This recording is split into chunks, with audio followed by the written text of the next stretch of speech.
বিসমিল্লাহির রহমানির রহিম। দূরের এবং কাছের সুপ্রিয় দর্শক, অনেক অনেক শুভকামনা জানিয়ে অনেক সহজ একটা রেসিপি শেয়ার করছি। আমার আজকের রেসিপি পাবদা মাছের ভুনা। অনেক মজার একটা রান্না আর অনেক সহজভাবে রান্নাটা শেয়ার করছি আমার রেসিপিতে। আমি রিনিস কিচেন থেকে বলছি। আসসালামু আলাইকুম। তো চলুন ঝটপট দেখে নিই আজকের রান্নাটি। প্রথমে আমি কড়াইয়ে পর্যাপ্ত পরিমাণ তেল নিলাম, কড়াইটা গরম হতে দিছি, আর এই পর্যায়ে নিচ্ছি পেঁয়াজ কুচি আর কাঁচামরিচ কুচি। পেঁয়াজটা একটু ব্রাউন কালার ধরে আসলে এর মধ্যে আমি মশলা অ্যাড করব। আর মশলা অ্যাড করার আগে সামান্য একটু পানি অ্যাড করলাম, পেঁয়াজটা যাতে পুড়ে না যায়, মশলাটা যেন পুড়ে না যায়। তো এভাবে নেড়েচেড়ে নিয়ে আমি মশলা অ্যাড করব। এখানে ধনিয়ার জিরের গুঁড়া হাফ চা চামচ, হলুদের গুঁড়া লবণ পরিমাণ মতো, আর 2 চামচ মরিচের গুঁড়া। আর এ পর্যায়ে দিলাম এটা মাছের একটা মশলা, স্পেশাল মশলা, এটা আমার হোমমেড। আর 2 চা চামচ দিচ্ছি আদা রসুনের পেস্ট। সব কিছু ভালো করে পেঁয়াজের সাথে একটু নেড়েচেড়ে ভেজে নেব।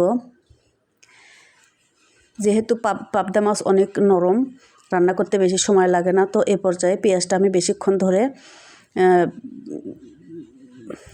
ভাজিয়ে সিদ্ধ করে নেব, সফট করে নেব আর কি। তো এই পর্যায়ে পানি দিয়ে আমার ঢাকনা দিয়ে আমি পেঁয়াজটা রান্না করে নিলাম। পেঁয়াজটা আমার একেবারে গলে এসছে। এভাবে করে নিলে পেঁয়াজটা একেবারে গলে যায়, ভুনাটা মাখা মাখা হয় আর কি। তো আমার পেঁয়াজটা পারফেক্ট টেক্সচারে আসছে। আর এ পর্যায়ে আমি ধুয়ে কেটে রাখা পাবদা মাছ অ্যাড করলাম। আগে থেকে লবণ লেবু দিয়ে ধুয়ে রেখেছি মাছটা আমি।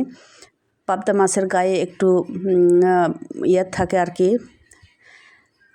পিচ্ছিল, সেজন্য ভালো করে ধুয়ে নিতে হয়। আর এই পর্যায়ে মশলার সাথে মাছগুলো হালকা হাতে এভাবে উল্টিয়ে উল্টিয়ে মাছের গায়ে মশলা লাগিয়ে নেব। যেহেতু মাছগুলো নরম, বেশি নাড়াচাড়া করা যাবে না, তো হালকা হাতে এই কাজটা করতে হবে। চুলার আঁচ মিডিয়ামে রেখে কিছুক্ষণ নেড়েচেড়ে আমি মাছটা মশলার সাথে ভেজে নেব। আর এ পর্যায়ে রান্নার জন্য পানি দিয়ে দেব। পরিমাণ মতো পানি দিয়ে এভাবে কড়াই ধরে নেড়েচেড়ে আমি মাছটা রান্না হতে দেব, ঢেকে পারফেক্ট টেক্সচারে আসা পর্যন্ত। মিনিট 7-8 রান্না করার পরে আমার এ পর্যায়ে এসছে।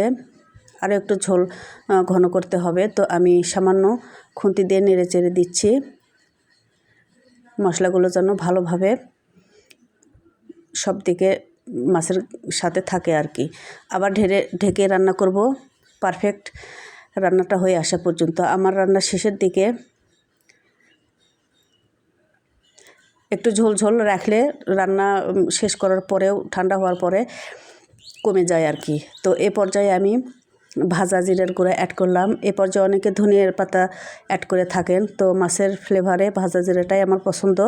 এভাবে ঢেকে 5 মিনিট দমে রেখে পরিবেশনের জন্য রেডি করলাম। আর এভাবে তৈরি হয়ে গেল আমার মজাদার পাবদা মাছের ভুনা। ভিডিওটি ভালো লাগলে চ্যানেলটি সাবস্ক্রাইব করবেন আর পেজটি ফলো দিতে ভুলবেন না। ফ্রেন্ডস অ্যান্ড ফ্যামিলির সাথে শেয়ার করবেন প্লিজ। সবাই ভালো থাকুন আর সহজ রেসিপি পেতে আমার সাথে থাকুন। আসসালামু আলাইকুম।